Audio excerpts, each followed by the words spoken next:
om elkeen te kan groet in die wonderlike naam van ons Here Jesus Christus, veral op hierdie baie spesiale dag. 'n Dag waarop ons nou hierdie reeks dan ook nou klaarmaak. Hierdie Pinksterreeks en nou op hierdie dag waar ons ook vier die uiteinde van dit wat Christus vir ons begin het, naamlik die uitstorting van die Heilige Gees. En toe nou in hierdie reeks kon ons nou begin het by die begin en toe dit nou alles deurgetrek het tot waar ons onsself nou vanoggend bevind. Kosbaar om te sien hoe dat die datums van die Ou Testament daai dae alles mooi in plek geval het met dit wat Jesus kom doen het, dit wat die volk moes geleer het, dit wat ons in ons lewens kan toepas en dan ermee saam die groot voorregte wat ons as kinders van die Here in hierdie tyd ook daarin kan geniet. Liefdes, kom ons sit net so, dan buig ons ons hoofde. Here, stuur u lig en u waarheid, laat die ons lei, laat die ons bring na u heilige woninge, u heilige berg. Gemeente, genade, barmhartigheid en vrede word aan die geskenk van God ons hemelse Vader. Dit word ryklik vermenigvuldig in Christus Jesus sy Seun deur die kragvolle werk van die Heilige Gees. Amen. Geliefdes, ek wil u nooi om die woord van die Here saam met my oop te maak en dan saam met my te lees. Ons begin saam lees uit Levitikus hoofstuk 23. Daar vanaf vers 15. Hoe het ek nou daai pointer verloor? Daar sê. Dis julle.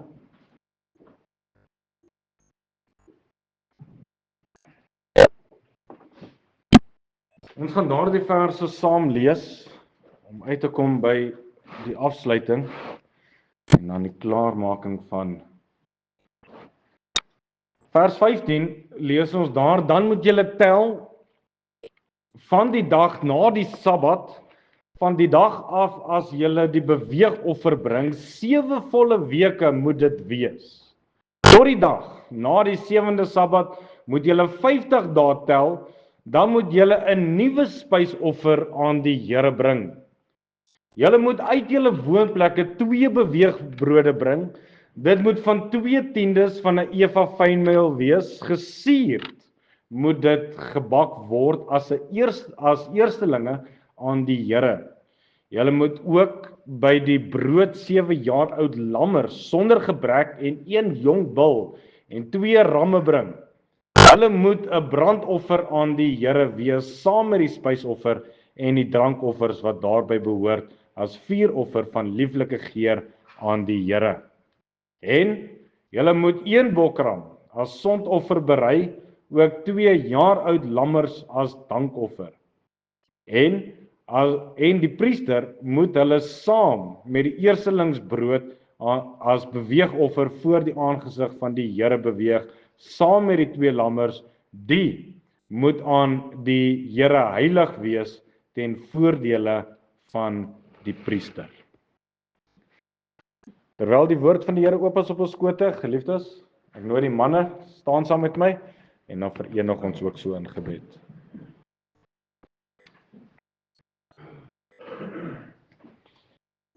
Wonderlike Here, baie dankie vir ons kosbare samesyn in hierdie oggend.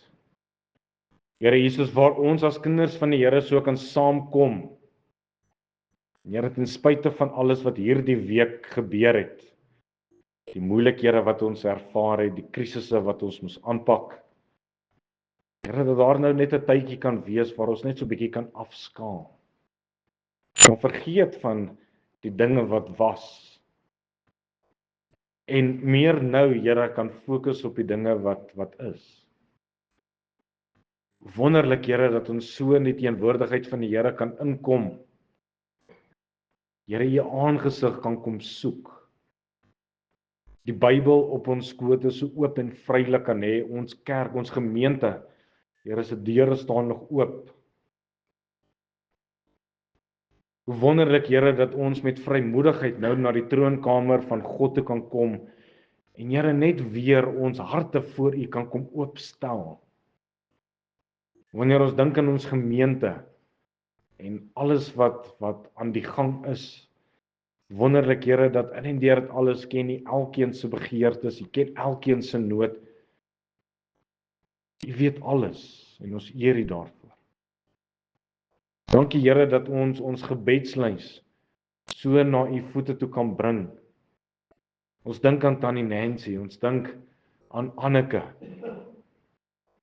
Ons dink aan Tannie Gerda. Ons dink ook so aan Tannie Alta en haar gesin in die verlies van 'n kosbare geliefde. Here Jesus, wil U hulle asseblief kom omvou. Hulle kom bemoedig, hulle kom krag gee, insig Here.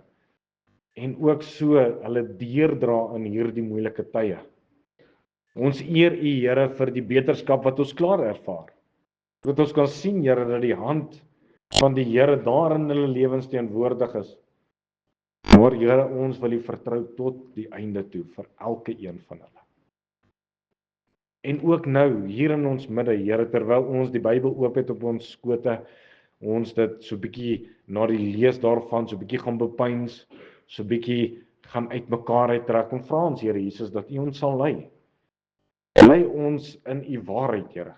Lei ons dat ons U kan verheerlik in en deur dit, dat ons kan groei tot U. Lei ons, Here, dat U wil sal geskied in en deur elkeen van ons se lewens. Ons is dankbaar, Here, dat ons U kan vertrou daarvoor. Want ons weet dat ons geloof is daarin gevestig, dat U alleen is die volëinder van elke goeie werk. En so kom vra ons, Here, dat U ook die werk wat U in ons begin het, dat U dit ook so sal volëindig tot op die dag van ons verlossing. Ons bid dit, Here, in diepe afhanklikheid met groot dankbaarheid in ons harte. In die naam van die Here Jesus Christus alleen. Amen.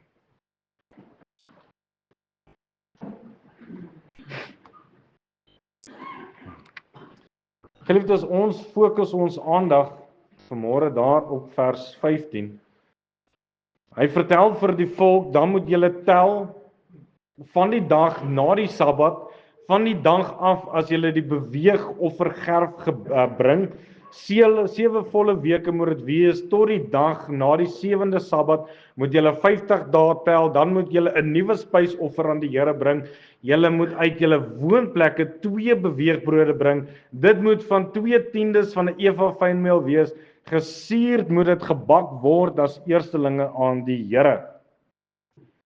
Kosbaar hoe dat hy nou besig is om te sê, jy weet, van hierdie punt tel tot op daai punt, en wanneer jy op daai punt kom, dan moet jy dit doen, en dan moet jy dit so doen, en al hierdie klas van goed, is God eintlik besig om 'n weier-prentjie vir die volk te skep, 'n weier-prentjie waar ons in die Nuwe Testament daai ding net so kan raak sien as God se blueprint vir die mens.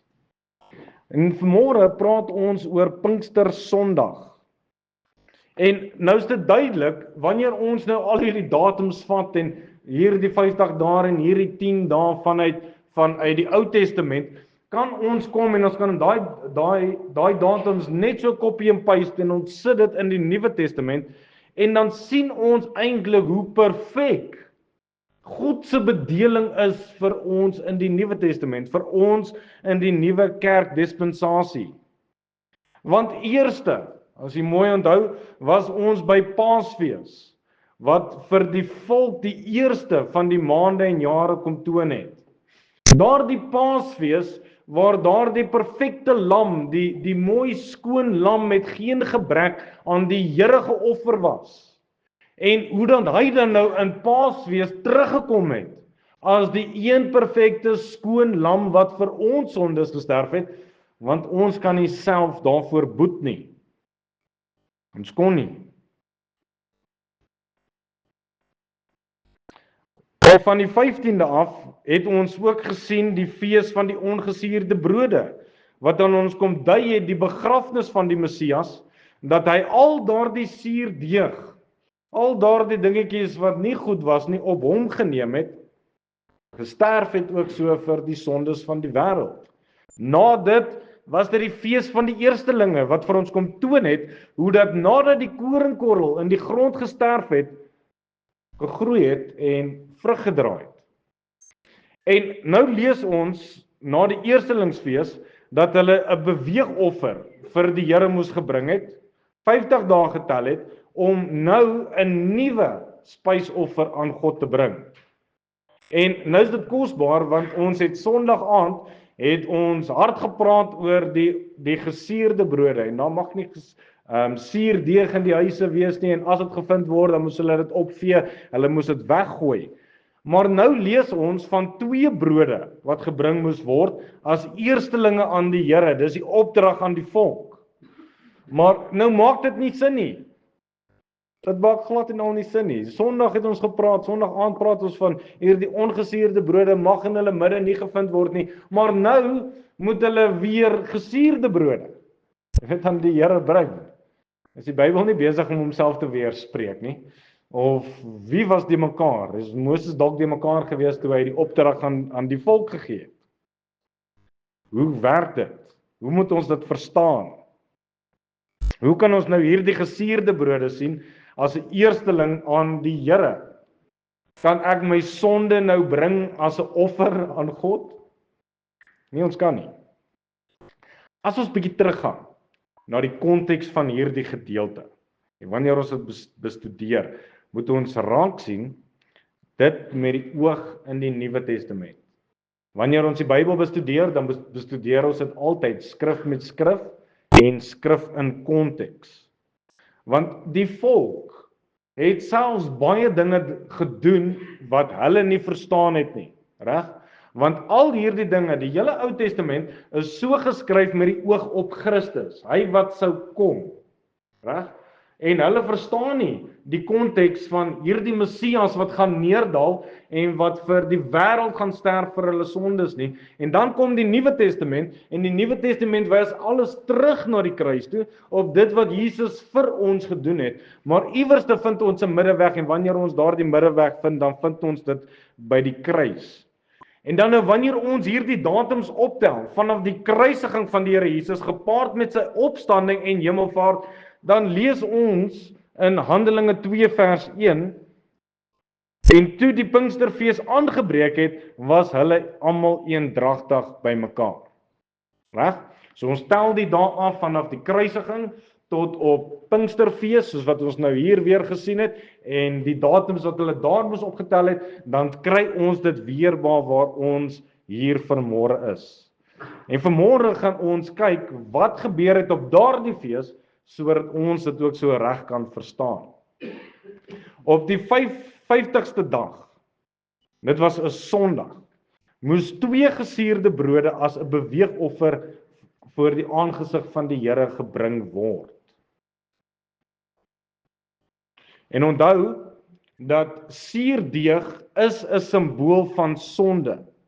Daarom kan hierdie gesuurde brode nie verwys na die Here Jesus nie. Hierdie 2 brode wat hulle as beweegoffer voor die Here gebring het, was 'n profetiese simbool van 2 groepe gelowiges, die uit Israel en die wat nie vanuit Israel was nie.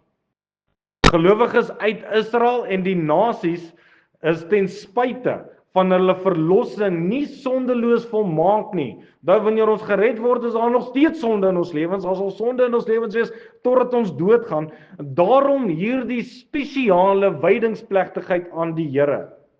Want Paasfees en die fees van ongesuurde brood verwys na Jesus, wat sonder sonde is. Maar die Pinksterfees verwys na die heiliging van Israel en die kerk waarin daar nog steeds sonde is. Dis hoekom ons Pinkster vier. Die Jode vandag vier nog steeds die begin van 'n dispensasie, die dispensasie van die wet, want hulle glo dat op die 50ste dag nadat hulle uit Egipte verlaat is, dat hulle daar by Sinaï, toe die Here hulle die wette gegee het, dat hulle daar hulle verlossing gekry het, terwyl dit glad en al nie is nie. God het die wet van die Ou Testament aan die volk gegee. En dit was vir hulle die viering van die fees dat die Jode uit verskillende lande na Jerusalem sou terugkeer. En met dit saam sien ons dat hierdie Jode het teruggekeer na Jerusalem toe, maar op daai oomblik in Handelinge lees ons dat iets baie spesiaal gebeur het en dit was die uitstorting van die Heilige Gees op elke mens. Dis hoekom hulle dit vandag nog steeds, hulle vier nog steeds die wet, want hulle glo nie dat die Here Jesus die Messias is nie. Hulle glo nie daaraan dat iemand gekom het om vir hulle sondes te sterf nie. Vandag nog is die Jode, die volk, besig om te wag vir 'n Messias wat sou kom. Hulle wag nog vir Jesus om te kom. En hulle vier nog hierdie feeste, vier hulle nog steeds in hulle oorspronklike vorms. Hulle sien nie vir Jesus as die een, as die lam van God nie. Hulle sien nie vir Jesus wat uit die dode opgestaan het, opgevaar het na die hemel toe nie. Hulle wag nog vir daai persoon om te kom. En geliefdes, hierdie nuwe dispensasie, hierdie nuwe dispensasie van genade wat deur die Heilige Gees bedien word, het daardie dispensasie van die wet kom vervang. Ons sien dit in die woorde van Paulus waar hy sê wat ons ook bekwaam gemaak het as dienaars van 'n Nuwe Testament. Nie van die letter nie, maar van die Gees. Want die letter maak dood, maar die Gees maak lewend. Hebreërs 8 vers 10 sê ook, want dit is die verbond wat ek na die dae sluit met die huis van Israel, spreek die Here. Ek sal my wet in hulle verstand gee en dit op hulle harte skryf en ek sal vir hulle God wees en hulle sal vir my 'n volk wees. En is dit kosbaar wanneer jy hierdie twee parallelle maak van die Ou Testament en die Nuwe Testament, die vervulling hierso en die waarmaking in die Nuwe Testament, dan sien ons dat by Sinai, toe die volk daar aangekom het daar 3000 mense gesterf, juis omdat hulle ongehoorsaam was aan hierdie wet wat God vir hulle gegee het. Ons lees in Eksodus 32 vers 28 en die seuns van Lewi het gehandel volgens die woord van Moses en daar het van die volk op die dag omtrent 3000 man geval. 3000 mense wat geval het weens hulle sonde omdat hulle nie by die wet volhou het nie.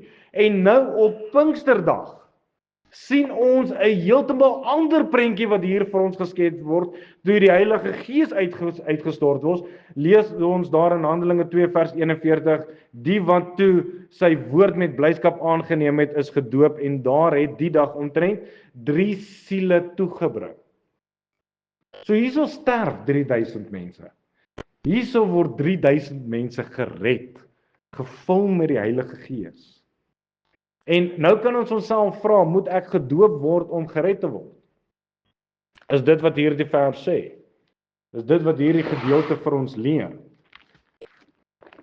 Nee. Blaai vir my na Handelinge hoofstuk 2 toe. Dan wil ek net gou iets wys daar.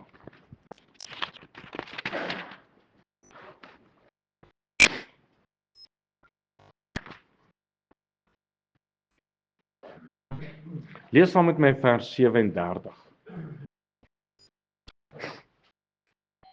Die perikoop opskrif sê daar die eerste bekeerdes. So onthou nou dat hierdie manne is nou klaar gered.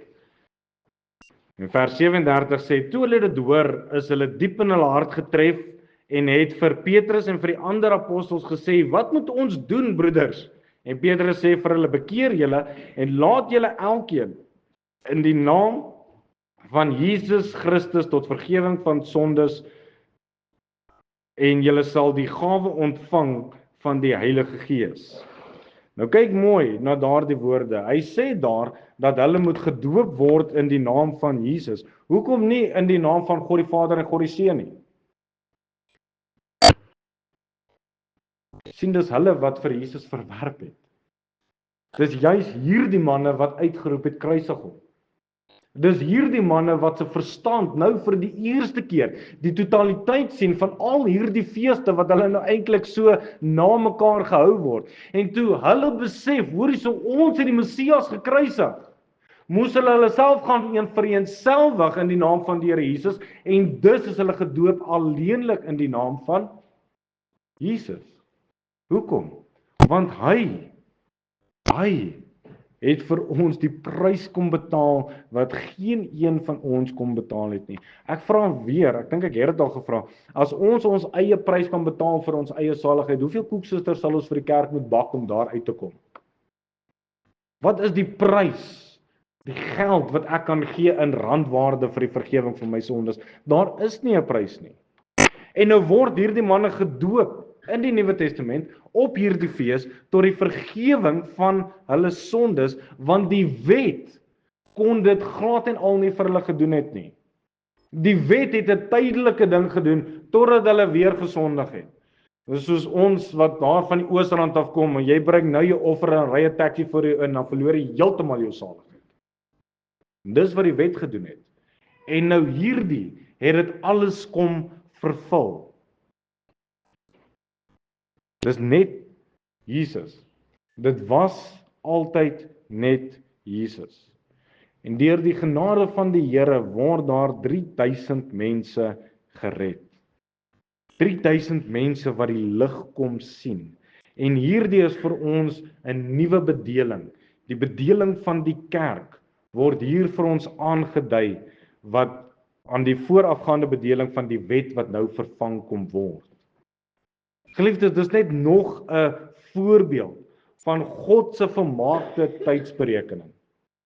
Omdat 40 dae verloop het tussen die opstanding en die hemelvaart van die Here Jesus en 'n verdere 10 dae terwyl die disippels gebid het op die belofte van die Heilige Gees. Die tydsberekening is 100% perfek. 'n Totaal van 50 dae, presies dieselfde tyd wat verloop het tussen die twee beweegoffers van die eerstelinge en dan Pinkster. En geliefdes, ons erken as kinders van die Here erken ons hierdie kronologie. Omdat Jesus se opstanding op die Sondag na Goeie Vrydag ons vier dit, sy hemelvaart vier ons 40 dae later en op 'n donderdag en Pinkster 10 dae later weer op 'n Sondag. Geliefdes, die kosbare waarhede wat ons hierin vind, dat by Sinai het God homself op 'n nuwer en groter manier as in die verlede kom openbaar. Uitgebreide nuwe wette en riglyne gegee oor hoe om hom te eer, hoe om hom te aanbid en ook om hierdie goddelike beginsels in ons menseverhoudinge te handhaaf. Die feit dat hierdie wettiese riglyne bo kan die vermoë van gefalle mense was om na hom te kom, het vir ons sterk klem gelê op die behoefte van 'n koms van 'n Messias. En nie net die koms van die Messias nie, maar ook so die groot behoefte wat ek en u het op die uitstorting van die Heilige Gees. Die Heilige Gees wat ons hier op aarde lei in waarheid. En geliefdes, ek wil vir u sê dat daar is baie smarty boksies en moue weggevoer om die mens van die pad af te bring. Die opstanding van die Here Jesus op 'n Sondag, die dag na die Sabbat, asook die uitstorting van die Heilige Gees op Pinkster weer op 'n Sondag, is die vroegste profetiese aanduidings in die Nuwe Testament van 'n nuwe toekomstige dispensasie in God se verlossingsplan, waarin nuwe beginsels neergelê sou word oor hoe om hom en sy seun te aanbid onder die leiding van die Heilige Gees. Dis eintlik waaroor hierdie bloudruk van God gaan. 'n Verhouding moet met die seun gehandhaaf word en nie met die wet nie. Die hoofdoel van gelowiges sou wees om die Messias te volg, om Jesus te volg en aan sy beeld meer en meer gelykvormig te word, eerder as om die bepalings van 'n skadu-agtige rituele wette deur te voer. Geliefdes, die Here Jesus het nie gesê dat as jy die wette nie handhaaf nie, sal jy hel toe gaan nie. Inteendeel het hy gesê, ek sal aan elkeen sê wat nie met my 'n verhouding het nie. Elkeen wat ek nie ken nie, aan hulle sal ek sê, gaan weg van my, julle wat die ongeregtigheid werk. Geliefdes, in die nuwe bedeling sou die Sabbat, die 7de dag wat deur die wet ingestel is, vervang word met 'n aanbidding van die Messias soos op die eerste dag van die week wat hy uit die graf uit opgestaan het. En hy het hierdie wet kom vervul wat geen ander mens kom doen het nie. Die swakheid en die onvermoë daarin geopenbaar om Israel weer met God te versoen, bo kan die eise daarvan uitgestyg en 'n nuwe standaard vir ware geestelike gestel en 'n nuwe lewe van geloof in hom deur die Heilige Gees wat vir ons uitgestort is aan ons kom bekend gestel. En sy disippels is met 'n goddelike natuur toegerus, as ook die motivering en die krag om hulle dienswerk daaronder te kan verrig en daarin te kan lewe. Geliefdes, op hierdie dag, op Pinksterdag, is die Heilige Gees uitgestort om gelowiges, kinders van die Here oral in staat te stel om met die Gees vervul te kan word. En die doel met hierdie ervaring is nie net om die eis van persoonlike heiligheid te voldoen nie, maar ook om ons die vrymoedigheid te gee om by die uitvoering van God se groot opdrag in hierdie wêreld te kom. Wat is dit? Gaan en maak disippels. Wanneer die Heilige Gees oor julle kom, nie dalk nie, sal julle my getuies wees. Dis die belangrikheid van Pinksterdag. En ons sien die belangrikheid van Pinksterdag in Pinksterdag, daar in Handelinge hoofstuk 2, toe die Heilige Gees uitgestort is, dadelik 3000 mense gered. Dis ons taak, dis ons doel, dis waarby ons moet uitkom. Geliefdes, ons elkeen is gered en geroep om in die oeslande van die wêreld te arbei en 'n geestelike oes vir die koninkryk van die Messias in te samel. Net soos wat die boere nou besig is. Wanneer jy nou hier buite ry, al wat jy sien is stroopers. Stroopers wat besig is om daai oes in te samel. Stroopers wat besig is om mielies te vervoer. En dis waarby ons moet uitkom. Die Here Jesus het gesê, die oes is groot. Dit is groot. Maar waar is my en jou deel daarin? Dis ons arbeider as gevolg van Pinkster. Die getuienis van Pinkster, die Heilige Gees wat in my hart uitgestort is, om besig te wees daar buite met verlore siele. En op Pinksterdag, hierdie dag, het daar baie meer dinge verander as net ooglopende gedagtes. Die hele struktuur van aanbidding en menswees om God te dien, het kom verander. Dink byvoorbeeld aan die verbondsteken in die Ou Testament. Daardie verbondsteken was net toegepas aan die mans. Net die mans was gesny gewees. En dit het vir hulle geteken as 'n teken gedien dat hulle vereenselwig het met God se wette wat hulle uit Egipte uitgelei het. Dis dat ons lees in Eksodus 20 vers 2, ek is die Here jou God wat jou uit Egipte land uitgelei het, uit die slawehuis uitgelei het. En nou in die Nuwe Testament word daar vir ons 'n nuwe verbondsteken gegee. 'n Nuwe verbondsteken. Die betekenis bly presies dieselfde. Onthou, hulle het hulle kinders besny. 8 ou babatjies was besny om daardie kindertjies te vereenselwig met die wet wat God vir hulle gegee het, die God wat hulle sou uitlei uit Egipte uit. En nou bly die voorskrifte van hierdie verbondsteken bly dieselfde, dat die kindertjies gedoop word en ons vereenselwig dan ons kindertjies met die Christelike geloof. En nou is dit nie net meer van toepassing op net die mans nie.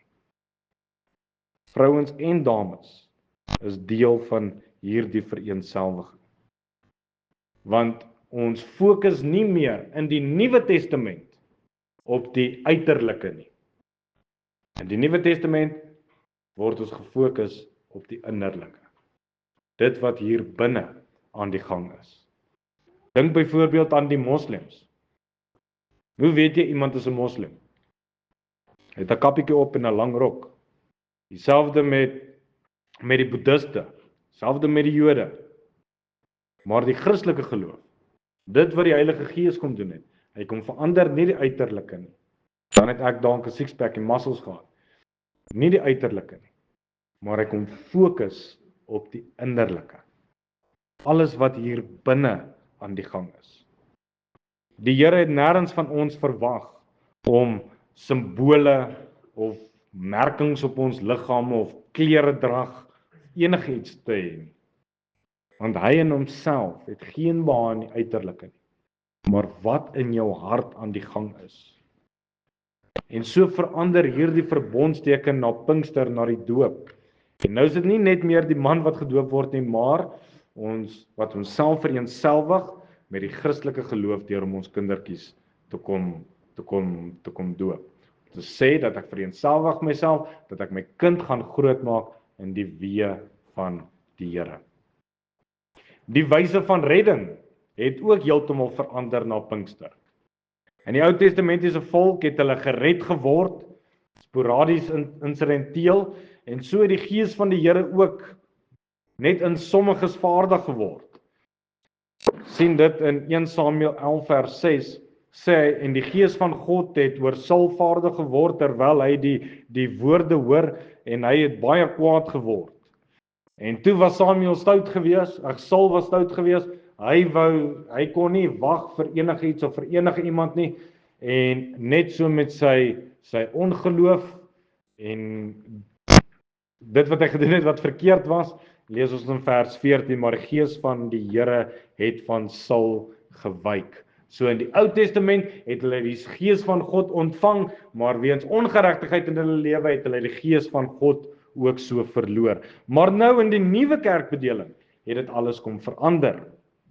As ek waarlik gered word, as die Here waarlik my siel uit genade red, kom die Gees en hy woon binne my. En geliefdes, geen nie om wat die wêreld daar buite sê nie, jy kan jou saligheid dan nie verloor nie.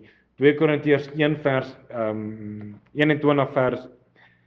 2 Korintiërs 1 vers 21 en 22 sê, maar hy wat ons saam met julle bevestig in Christus en ons gesalf het, is God wat ons ook verseël het en die Gees as onderpand in ons harte gegee het. Jy word verseël met die Heilige Gees in die sin dat jy kan die Gees bedroef, maar jy kan hom nie verloor nie. En is so mooi daai woorde wat hy daar sê, die Gees as onderpand. Wat is 'n onderpand? 'n Onderpand is 'n herinnering van 'n belofte. 'n Herinnering aan 'n belofte. 'n Mooi beskrywing daarvan is 'n verloofring.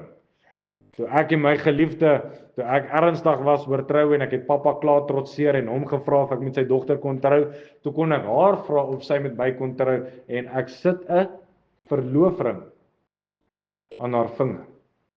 En daai verloofring het vir ons baie langer geduur as wat ons wou, want ons het gedink ons gaan net 'n jaar wag, toe wag ons 2 jaar, maar sy het vir 2 jaar rondgeloop met hierdie onderpand dat sy gaan trou met my. Dat ek met haar éventueel gaan trou. Ek beloof aan daardie meisiekind dat daar 'n dag gaan wees dat daar 'n koneksie tussen my en haar gaan wees waar ek en sy een gaan word. Ek beloof dit aan haar. En nou kom gee die Here vir ons die Heilige Gees as 'n onderpand, as 'n belofte dat hy ook met ons weer gaan saam wees, dat ons saam met hom gaan wees vir ewig.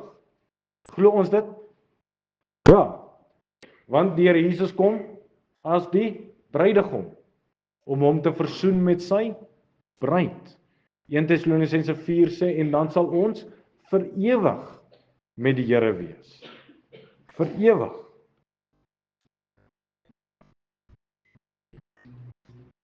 Openbaring 21 vers 12 vers 2 sê, en ek Johannes het die heilige stad, die nuwe Jerusalem sien neerdal vanuit die hemel toeberei, soos 'n bruid wat vir haar man versier is. Die geliefdes, ons kan maar rustig wees, want eendag sal ons verenig wees deur die Gees van God wat op aarde uitgestort is op Pinksterdag. Hou hom as onderpand, as die belofte. Maak nie saak wat nie. Ek is nie alleen nie. Die Here Jesus is altyd met my deur sy Gees wat in my woon, en ten spyte van die petrolprys en al hierdie klas van goed, weet ek dat ek vereenselwig gaan wees saam met hom. En is kosbaar, want in en deur dit wil ek net weer sê dat ons kan nie verlore gaan nie. Die volk moes destyds gedurig offers bring om versoening te kry vir hulle sondes, maar nou die Here 'n weg beraam dat ons vir ewig sy eiendom sal bly. Johannes 10 vers 28 sê, en ek gee hulle die ewige lewe. Hoe lank is ewig? Ewig. Ewige lewe, en hulle sal nooit verlore gaan tot in ewigheid nie. En niemand sal hulle uit my hand ruk nie. Dit is hoe wonderlik is daai gedagte nie. Dat wanneer ek die Here se is, dan is ek syne. Ewig en vir altyd. Ons kan daai versekering hê omdat God sy Gees hier op aarde vir ons uitgestort het. Romeine 8 vers 16 sê, die Gees self getuig saam met ons gees dat ons kinders van God is. En nog meer, geliefdes, is die Gees van God op Pinksterdag uitgestort sodat hy ons kan help in elke liewe swakheid waarin ons onsself bevind. Romeine 8 vers 26 sê dit vir ons, dat net so kom die Gees ons swakhede te help, want ons weet nie reg wat ons moet bid nie, maar die Gees self tree vir ons in met onuitspreeklike sigtinge. Hy is daar om ons te help. Hy is daar om ons te lei. En dis waarby elke mens moet uitkom. Wanneer ons terugkyk na hierdie fees toe, dan moet ons dit ook elke keer onthou. Dit is belangrik dat ons sal terugkyk. Die waarde hiervan sal insien. Hoe die volk die gesuurde brode gebak het in herdenking van ons sondige lewens. Efesiërs 2 vers 11 en 12 sê, daarom onthou dat julle wat vroeër heidene in die vlees en onbesnede genoem word, deur die sogenaamde besnydenis wat in die vlees met hande verrig word, dat julle in die tyd sonder Christus was, vervreemd van die burgerskap van Israel en vreemdelinge ten aansien van die verbonde van die belofte, sonder hoop en sonder God in hierdie wêreld. Hy beskryf die ongeredde toestand van die mens, sonder hoop en sonder God in hierdie wêreld. Die geliefdes, daai twee brode wat die volk voorberei het, moet juis daardie gedagte dat die evangelie vir die Jode en vir die Grieke uitgegaan het, vir ons kom bevestig. Die vervulling van die Heilige Gees is vir elke persoon op aarde gemaak. Daar's nie nou net as jy 'n Jood is of 'n nie-Jood is of hoe ook al, vir elke liewe persoon. Die Heilige Gees kom en maak van ons gesuurde brode weer nuwe, ongesuurde brode, sodat ons altyd in die Here kan bly. Romeine 1 vers 16 sê, ek skaam my nie oor die evangelie van Christus nie, want dit is 'n krag van God tot vir redding vir elke een wat glo. Elke een wat glo. Eerste vir die Jood en ook so vir die Griek. Die Bybel herinner ons ook dat die reddende genade van God het aan seker is uitgegaan. Nee, aan almal. Want so lief het God die wêreld gehad, dat hy sy enige gebore seun gestuur het, sodat sommiges wat dalk uitverkies is, wat dalk hieroor of daaroor in die regte volk is, sodat elkeen wat in hom glo, die ewige lewe kan hê.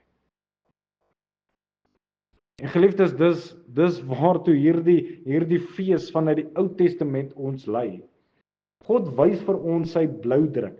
Hy wys vir ons wat hy van elke mens verwag. Hy wys vir ons hoe hy dit gaan doen. Hy wys vir ons die wyse waarop hy dit beplan het, en ons moet daarin inval.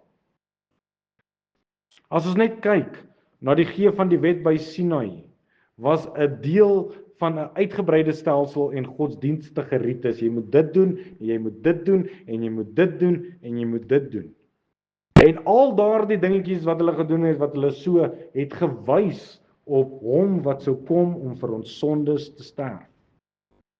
Hierdie dinge was net skaduwees gewees. Hebreërs bevestig dit. Hy sê, want die wet wat 'n skaduwee het van die toekomstige weldade na die beeld self van die dinge nie, kan nooit deur dieselfde offers wat jaar na jaar gedurig gebring word, die wet toetree tot volmaaktheid lei nie. En dis wat ons nodig het. Ons het daardie volmaaktheid nodig. Die Here Jesus het gekom, hy het op aarde geloop, hy het gesterf, hy het opgestaan en hy het weer opgevaar na die hemel, en met dit alles saam het hy sy gees op hierdie oggend vir ons uitgestuur. En hierdie skaduwees, hierdie wette, leer ons meer van Jesus. Galasiërs bevestig dit. Die wet was dus ons stigmeester na Christus toe, sodat ons geregverdig kan word uit geloof. Geliefdes, hierdie Pinkster het gekom om 'n nuwe dispensasie meer te bring, dit wat ons vanmôre hier kan vier. Ons as die kerk van die Here Jesus Christus, die bruid van God wat eendag weer met hom sal wees. Handelinge 7 vers 38 sê, dis hy wat in die vergadering in die woestyn was saam met die engel wat met hom op die berg Sinai gespreek het, en saam met hom ons vaders het die lewende woorde ontvang om aan ons te gee. En nou kan ons net weer verwys ook na 1 Korintiërs 10 vers 12. Al hierdie dinge het hulle oorgekom as voorbeelde aan ons aan wie die eindes van die eeue gekom het. En liefdes, Pinkster het vir ons alles kom verander. Hy sê daar, julle is 'n uitverkore geslag, 'n koninklike priesterdom, 'n heilige volk, 'n volk as eiendom verkry om te verkondig die deugde van hom wat julle uit die duisternis geroep het tot sy wonderbare lig. Julle wat vroeër geen volk was nie, maar nou die volk van God is, aan wie toe geen barmhartigheid bewys is nie, maar nou bewys is. Die vraag is net, geliefdes, wat beteken Pinkster vir jou? Watter deel het die Gees van God in jou lewe? Want nou moet ons hierdie reeks saamvat. Reg? En ons vat dit saam met die herdenking van Pinkster en ons begin weer van voor af, die fees van die lam. Johannes 3 vers 6 tot 7 sê, wat uit vlees gebore is vlees, en wat uit gees gebore is gees. Moenie jou verwonder dat ek vir jou gesê het, julle moet weergebore word nie. Liefdes, ek kan nie weergebore word sonder die Gees van God wat deelagtig is in my lewe nie. Ek kan nie. Ons is klaar vleeslik gebore en nou moet ek geestelik gebore word. Ek moet van bo gebore word en daardie genade is vir ons gegee deur die Gees van God. Ons kan ook kyk na die fees van die ongesuurde brode. Want as julle na die vlees lewe, sal julle sterwe, maar as julle deur die Gees die werk van die liggaam doodmaak, sal julle lewe. In die sin het ons al klaar gemaak met die sondes waarvoor Jesus aan die kruis gesterf het. Lewe ons 'n vleeslike lewe of lewe ons 'n geestelike lewe tot eer van die Here? Dit is eenvoudig en dis vir ons bewerk op Pinksterdag. Die Loofhuttefees. Johannes 7 vers 37 tot 39 lees ons, en op die laaste dag, die dag van die fees, het Jesus gestaan en uitgeroep en gesê, as iemand dors het, laat hy kom na my toe en drink. Hy wat in my glo, soos die skrif sê, stromende van lewende water sal uit sy binneste vloei. En hy het dit gesê van die Gees wat die sou ontvang wat in hom glo, want die Heilige Gees was daar nog nie, omdat Jesus nog nie verheerlik was nie. Hoe lyk daai water, geliefdes, wat uit jou binneste uitvloei? Die werking wat God in my lewe gedoen het, moet my so vol maak, dat dit oorvloei en 'n seën word vir die rondom my. Dit was vir ons bewerk op Pinkster. Die fees van die eerstelinge. Lees ons in Romeine 8 vers 11, en as die gees van hom wat Jesus uit die dode opgewek het in julle woon, dan sal hy wat Christus uit die dode opgewek het ook julle sterflike liggame lewend maak deur sy gees wat in julle woon. In die sin, met die koms van die Here, dan sal ons daardie sekerheid hê, dat ek gaan nie net in die grond ingaan en begrawe word nie, maar eendag gaan daardie besuin blaas, en die gees wat in my woon, sal my weer lewend maak. En selfs met die fees van die besyne, Romeine 8 vers 11, en as die gees van hom wat Jesus uit die dode opgewek het in julle woon, dan sal hy wat Christus uit die dode opgewek het, ook julle sterflike liggame lewend maak, deur sy gees wat in julle woon. Een vers vir die bevestiging van twee gedagtes. Geliefdes, wanneer ons kyk na hierdie dag, sien ons dat die Here het dit opgestel en daarin gestel, elke liewe faset, nie vir hieroor of vir daaroor of om die volk besig te hou, hulle het niks gehad om te doen nie, maar hy het dit so spesifiek gedoen om vir ons aan die eindes van die eeue die kosbare waarhede te kan wys wat hy vir ons 'n gedagte het. En nou sit ons in hierdie dispensasie, ons sit in hierdie dag en ek vra vir u, wat beteken die gees van God in jou lewe? Wat is die uitwerking van God se gees in jou persoonlike lewe?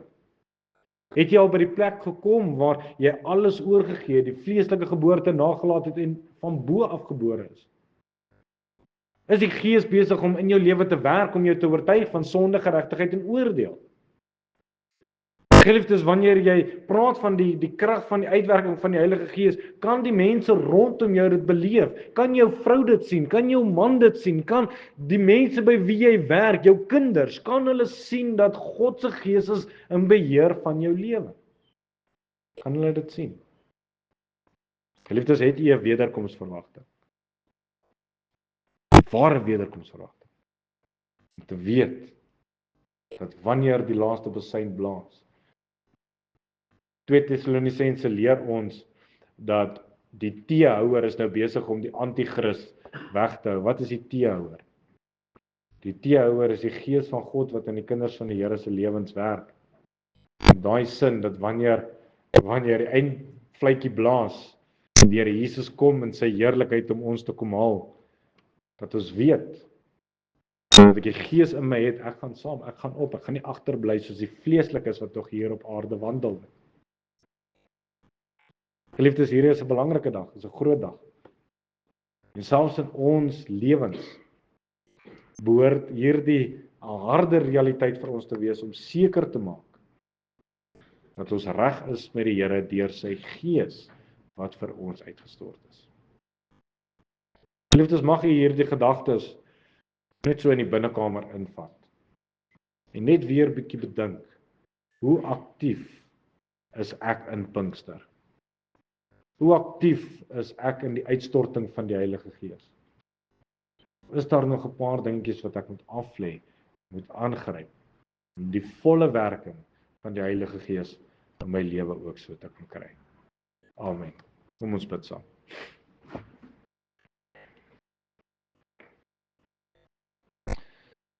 Ons Hemelse Vader, Here, baie dankie dat ons hierdie dag ook so kan vier. Here, baie dankie vir dit wat U ook so vir ons gedoen het. Here, dat U die prys betaal het en dat U ons ook nie so as wese agtergelaat het nie.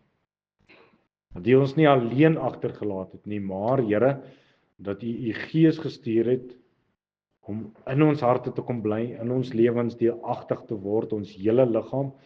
En Here, dat ons daardeur kan hoor en kan ervaar wat die wil van God in ons lewens is. Here Jesus, ons eer U vir U goedheid, ons eer U, Here, dat ons U kan vertrou om ook so 'n groot werk in ons lewens te doen. Dat ons hierdie dag sal herdenk vir dit wat dit is.